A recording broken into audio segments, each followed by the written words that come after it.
Hello everyone, কেমন আছো সবাই? আশা করছি ভালো আছো। আমরা অনেক অনেক ভালো আছি। অনেক দিন পরে আমরা এখন একসাথে ঘুরতে বের হচ্ছি। আমরা এখন আর দুজন নেই, এখন আমরা তিনজন। তো তিনজনে মিলে বের হয়েছি ঘুরতে লেক পার্কে। এটা হচ্ছে ধানমন্ডি 32-এর লেক পার্ক। আর শেষ পর্যন্ত আমরা রবীন্দ্র সরোবর পর্যন্ত যাব।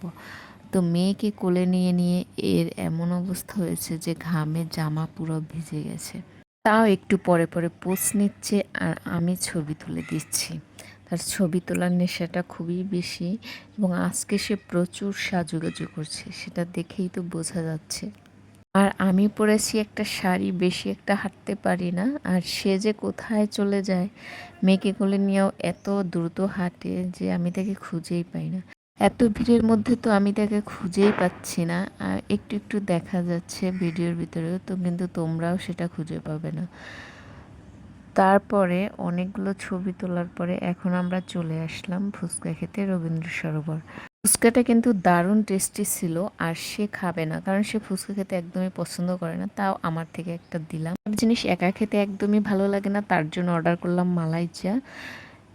এবং ফাঁকে আমরা কিন্তু অনেকগুলো ছবিও তুলে নিয়েছি ডিএসএলআর দিয়ে। চলে আসলো মালাই চা। তো এরপর দেখো আমার মেয়েটা কত সুন্দর তাকিয়ে বসেছে। আমরা খাই আর ও আমাদের মুখের দিকে তাকিয়ে থাকে। আজকের দিনটা ভালোই কাটলো। ভালো থেকো সবাই, ধন্যবাদ।